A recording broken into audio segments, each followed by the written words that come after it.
Definitely. It's a really exciting partnership that we worked on for quite some time with Nielsen IQ specifically over the last 6 9 months. And really, what it boils down to, and why we were mutually very interested in enabling this partnership for our mutual clients, is one of the most foundational business metrics and objectives that brands are working towards is market share. Said in another way, is of what percent of a category sales are my sales. And every year a brand is trying to grab another chunk of that pie. Hopefully the total pie is growing, but sometimes the pie is not growing. And then the metric that's important is, of that pie, am I getting a larger share than I had last year? And so Nielsen and Nielsen specifically is one of the gold standards for POS and market share measurement in the market. They cover 90% of retailers in the US. We'll talk to US specifically. 90% of retailers in the US, and have direct POS API access to all of these retailers. And so brands and manufacturers are using Nielsen as their source of truth for whether they're winning in the market and within specific retailers. And so Pacvue was very, very excited to figure out a way to integrate the data from NielsenIQ representing total market POS and market share, as well as individual retailer by modality where available POS and market share, into our advertising and commerce ecosystem, to allow brands and manufacturers to understand whether their advertising executions are ultimately leading to share growth. And so we can start to unlock some really cool things, like what keywords are actually moving the share needle, how much budget or how much investment do I need to drive share growth, and am I at sufficiency, am I above sufficiency, am I below? And brands and manufacturers are trying to do that today by downloading data from Nielsen, downloading data from Pacvue, overlaying it themselves offline. And Nielsen and Pacvue felt like a partnership made a ton of sense, where our mutual clients can just have that interconnectivity of data. And then more importantly, Pacvue can then enable the execution and activation of that data in the media buying ecosystem. So anyone who's managed an Amazon business directly knows firsthand the pains of ticketing on that platform. So for those who may or may not know, Amazon has a process where your item may get suppressed, or there may be a duplicate ASIN scenario that exists. And the way you resolve that is by filing a ticket to Amazon, in which then an Amazon support specialist will then review that ticket, try to root cause why that issue is happening. Sometimes there's an error, whatever it may be.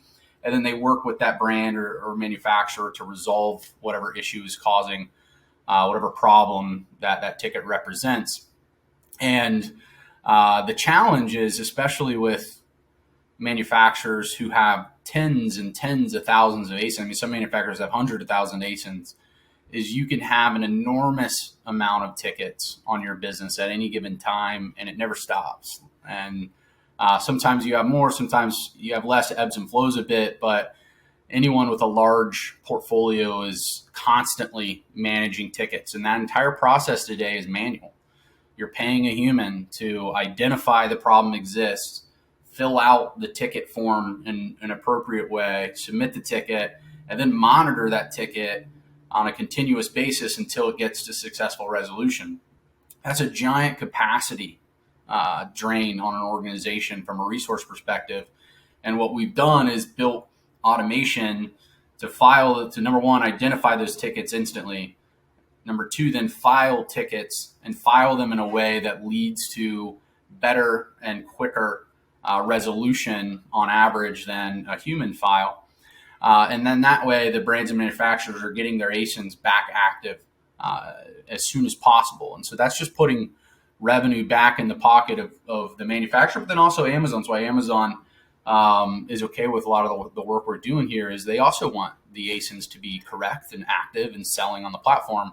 And so we're just helping that process happen a little bit faster, and then in turn get loose ends tied up and get ASINs back active and healthy in a way that leads to everyone being in a better place and that ASIN's selling live on the platform. So it's a big benefit to our commerce clients today. We're able to automate a ton of manual capacity and lift that off the team, and then help them put those resources against more strategic activity rather than really mundane administrative type work, and instead focus on some strategy and execution that can help drive scenarios. Brands are really solving for three things, regardless of the retailer: volume, profit, and market share.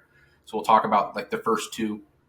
And so from a volume perspective, or what am I selling on the platform, the sales equation isn't really different than what us in the industry from like a brick and mortar perspective are used to managing and monitoring. In store, it's trips or traffic to the store times closure within the category times basket equals your sales. Online, it's the same. It's traffic times conversion times basket equals sales. And what you're able to do is kind of decouple those kind of fundamental pillars into core metrics that you want to monitor. So traffic online is glance views and click-through rate.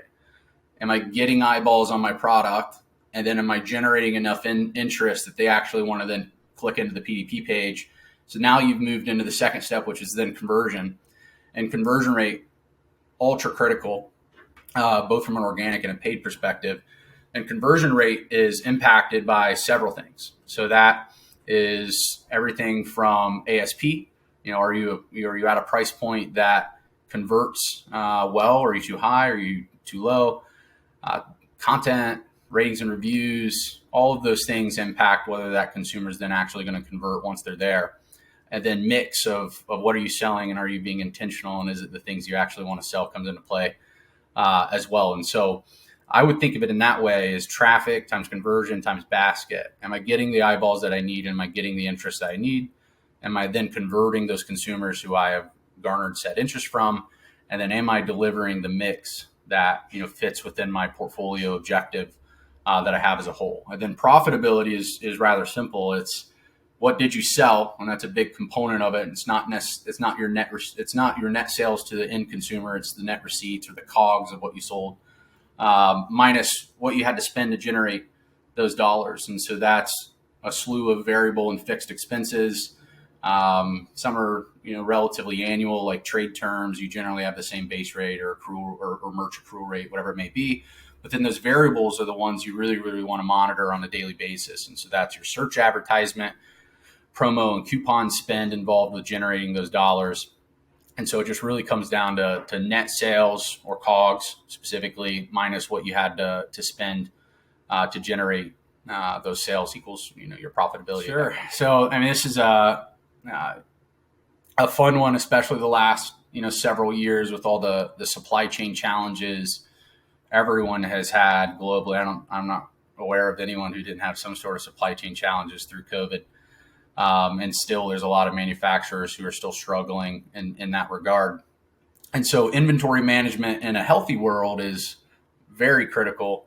Inventory management in a world like we've been in the last several years, obviously, becomes even more significant. And so, it's all about having the right level of inventory at your retailer or your platform that you're selling at, to then ensure that the consumer can buy what they want to buy when they want to buy it. And getting that product there starts months and months in advance. Most enterprise brands, or most brands in any instances, are doing what's typically referred to as demand planning. And the demand planning process for some businesses can be 9 months to a year in advance, in which what they're trying to do is assess consumption. What will be my consumer demand on this platform?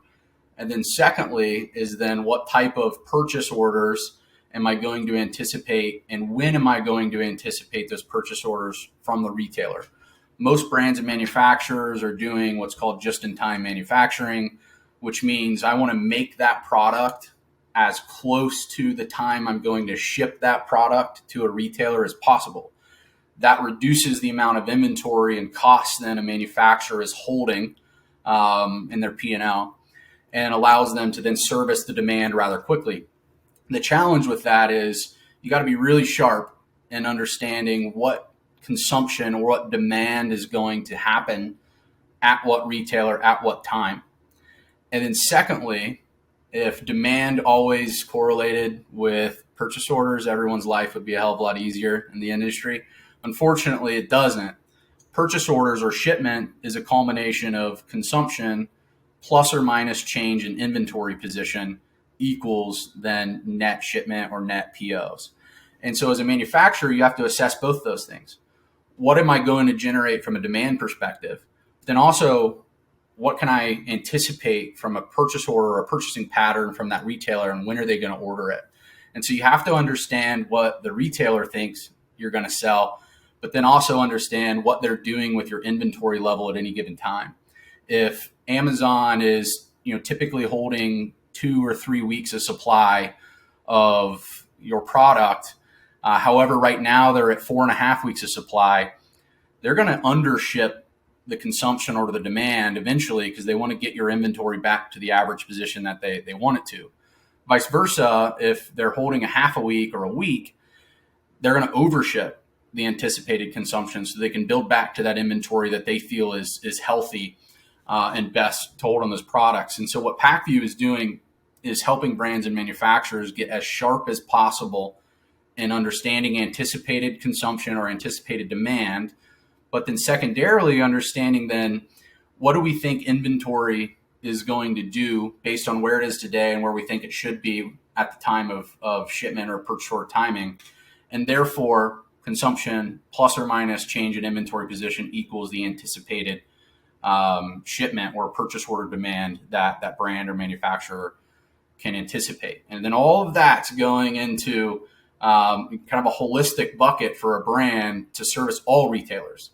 So brands are saying, what do I think Amazon's going to need from me in June? What do I think Target's going to need from me in June? What do I think Walmart's going to need from me in June? And hopefully they make or produce the exact amount that all of them are going to order from them, and they ship out on time and in full. And in reality, that doesn't happen, and they often are having to make cuts and say, hey, I know Target wanted 100 cases. I'm only going to be able to give them 80, whatever it may be. And so the sharper you can get from anticipating consumer demand and then inventory swings at a retailer ladders into a total bucket to help the supply chain organization know how much to make and when to make it so that they can get those out the door and not sit on inventory or be underproducing and not able to meet fragmentation and the consolidation of capabilities and technology and data has been a topic of high interest the last several years. And it's really starting to pick up speed over the last year or so. And the reason for that is a couple things. We think of the space as a wheel. So if Unilever is managing their business in an omnichannel perspective, brick and mortar, through click and collect, all the way to pure play e-commerce, we think of that landscape as a wheel, and every spoke in that wheel is either a data set or a capability required to manage that business across that landscape. And like a wheel, there's a lot of value in having a hub in the middle that allows those data sets and capabilities to integrate and speak to each other. And that generates value in two areas. Number one, from a business performance perspective, it's very valuable to have your digital shelf analytics speaking to your bid management platform to enable media buying signals. It's very valuable for your supply chain that we just talked about and your inventory position, not only where you are today, but also where you're headed, to be integrated in your bid management platform to understand, do you want to push or pull a demand lever at any given time? And so what we're driving towards is helping brands consolidate as little or as much of their tech stack as possible and allowing them to make the decision on what data sets or capabilities they believe in, and then connecting those pipes and allowing them to activate behind that data from a media buying and a commerce perspective. And so that helps drive better business performance. And then secondly, it's a big benefit from a organization and capacity perspective as well, where it's very difficult and very capacity intensive for someone to manage 7 or 8 different capabilities instead of 3 or 4. And so we're just helping brands and manufacturers consolidate what they want and then most importantly, allow the activity or activation of those data sets and capabilities in Pacvue. Yeah, it's a great question, and it's kind of a culmination of a few things we've already talked about. And with this one, from a Pacvue perspective, what we're really helping manufacturers do is drive profitability via advertising by solving some of the fragmentation that we just talked about. So in many instances, the resource that's managing media from a hands-on keyboard perspective is disconnected from the sales team or the customer team, whatever the manufacturer is calling it, and sometimes rather disconnected. So they're either sitting internally on a brand team, buying cross retailer, or they're sitting at an agency and therefore removed, one or two layers at a minimum. And what that ultimately starts to drive is some ineffectiveness and some inefficiencies from, number one, understanding priorities on the business in many instances, but then secondly, just having a full picture of what's happening at any given time. And from a profitability perspective, again, it's about managing those fixed and variable costs.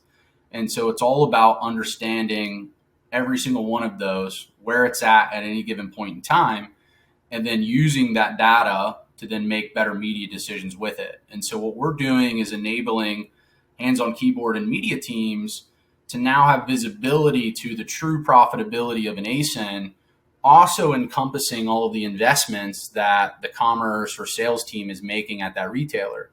So now they're able to see, for this specific ASIN, what are the trade terms that the sales team has agreed to, and those funding dollars that are being applied every time that item sells, plus any demand generators like a promo or a coupon that's happening at that retailer, minus then all the internal costs to manufacture, produce, and get that ASIN to Amazon, whatever it may be, minus then the advertising expense that then they're paying to generate that sale. So you get to a true net profitability or cost to serve for that ASIN at that platform. And then that becomes an optimizable metric in Pacvue. And that metric is not available in any ads API. There's no retailer or platform out there that's providing a manufacturer a true data point that's representative of their profitability, the manufacturer's profitability, to then optimize with. And so we help them create that metric and optimize against it, as well as optimize towards the retailer's profitability. And so sometimes that's provided in the API, sometimes it's not. But there's many instances where advertisers will have different strategies on whether they're optimizing towards the manufacturer's profitability or they're optimizing towards the retailer's profitability. And in many times, those two things are inversely correlated. The most profitable ASINs for the retailer are often not the most profitable ASINs for the manufacturer.